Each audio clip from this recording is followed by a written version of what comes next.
consequences of sin and temptation. Sin and temptation are things that people have struggled with forever.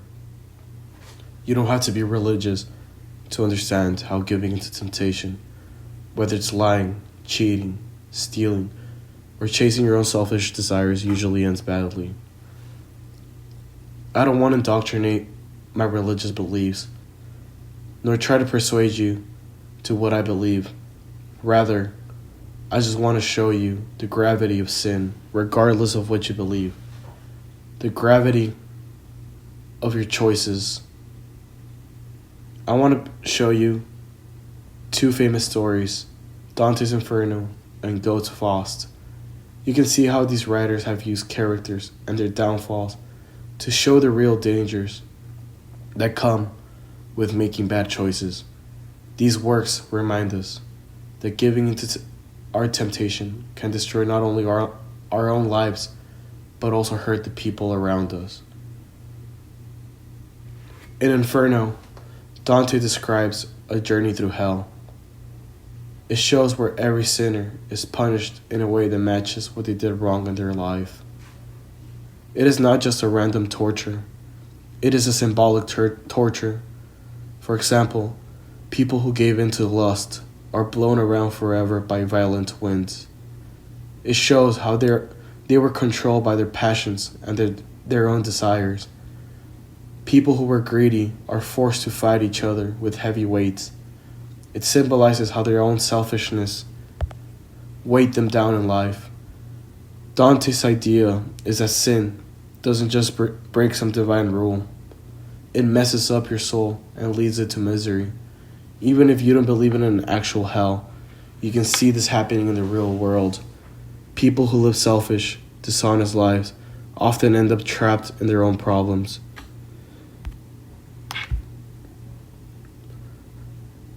They never really find peace or happiness.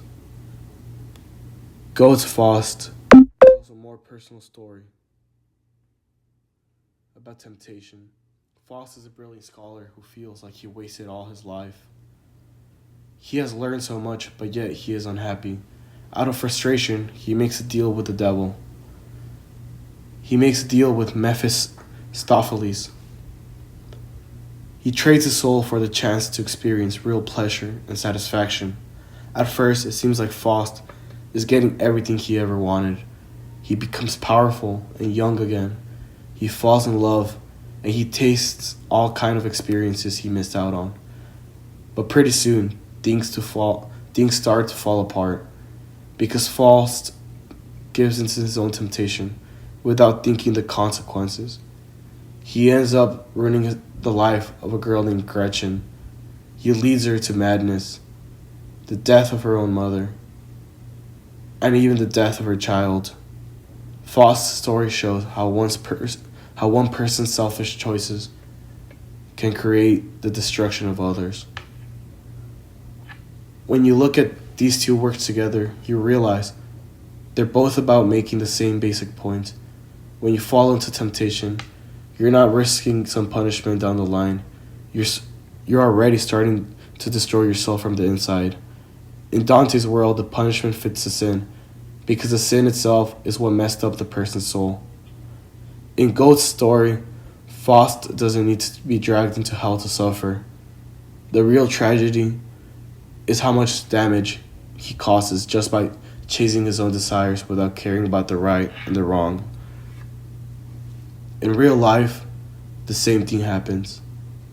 Greed causes companies to collapse. Betrayal wrecks relationships. It wrecks relationships with ourselves, with others. Lies destroys trust. Lust destroys the beauty of the world. Even if there's no fire and brimstone waiting for us, the natural consequences of giving into sin and temptation are clear. Breaks friendships. It loses opportunities. Creates guilt, depression, and loneliness. The fallout from our bad choices can last a lifetime. Sin isn't just a thing that was created from religion. Sin is the negative effects of the natural world. At the end of the day, avoiding temptation isn't just about following some ancient rules. It's about protecting your ability to live a meaningful life, a peaceful life.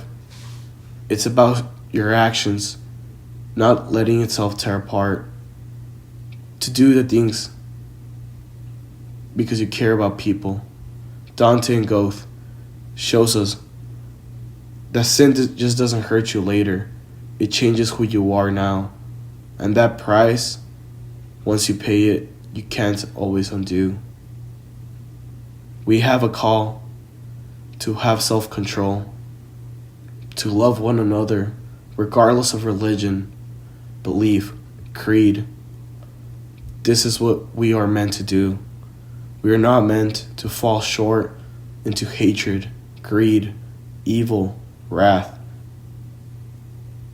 Those are the consequences of sin and temptation. Thank you.